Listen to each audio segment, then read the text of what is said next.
நம்ம எப்படி ஜாலியா நடிகையோட வீட்டுல ஜாலியா இருந்தோம். ஒரு முதலமைச்சர் முடிக்கிட்ட முடிய வச்சே ஆனா பாவமே என்னை மாட்டி விட்டுட்டீங்களடா அப்படின்னு அவன் கெஞ்சுற நிலைய எதிர்த்து பேசுகின்ற போது அவர் பேசுகின்ற பேசி ஒவ்வொன்றும் மணிமணியாக அவன் முடிக்கிறான். ஏன்னா வந்தோம் நம்ம இவன் எதிர வந்து முடிக்கிற அப்படின்னு சட்டமன்றத்துல முதலமைச்சர் மூஞ்சி அப்படி துவங்கப்பட்டுகிறாரு. மற்றவெல்லாம் என்ன பாடல் தெரியல. இன்னைக்கு கவர்னர் உரையிலே இந்த பாடல் சொன்னா அடுத்து இன்றைக்கு பட்ஜெட் கூட்டத்தொடர் வருகின்ற போது ஒவ்வொருத்தரும் துண்டை காணும் துணியை காணும் ஓட போற தான் இருக்கும். அதுபோல அப்படி அதுக்கு ஆஸ்டின் அவர்கள் பேசுகின்ற போது அலற விட்டாரு.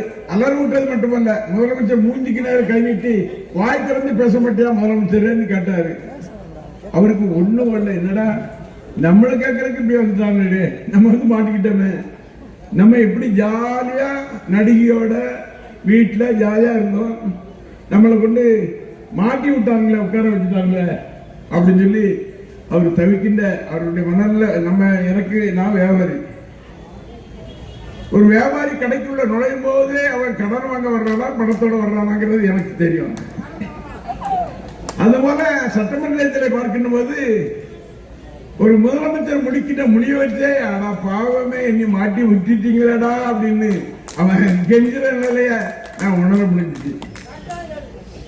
இன்னைக்கு இளந்தலைவராக இருக்கின்ற மரியாதைக்குரிய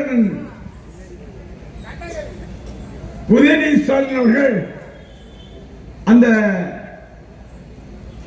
கர்நாடகாவிலே கொண்டு வருகின்ற நிலைகளை நீக்கின்ற வகையை கொண்டு வந்த தீர்மானத்தை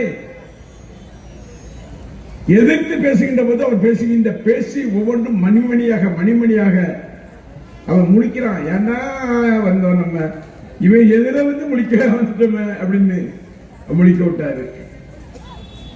இன்னைக்கு திங்கட்கிழமை திரும்ப கவர்னர் நன்றி தெரிவிக்கின்ற கூட்டம் இருக்கு. அந்த கூட்டத்தில் நம்முடைய இளந்தலைவர் அவர்கள் பேச போறாரு. அவர் பேசுகின்ற போது முதலமைச்சருக்கு எழுதி கொடுத்திருப்பாங்க, அதை வாசிக்கிறதே கஷ்டப்பட்டு வாசிப்பாங்க. இதுதான் முதலமைச்சருடைய கதை. பிளே ஸ்டோர் மற்றும் ஆப் ஸ்டோரில் இருந்து பாலிமர் செயலியை QR கோடு மூலம் பதிவிறக்கம் செய்யுங்கள். செய்திகளை உடனுக்குடன் பெறுங்கள்.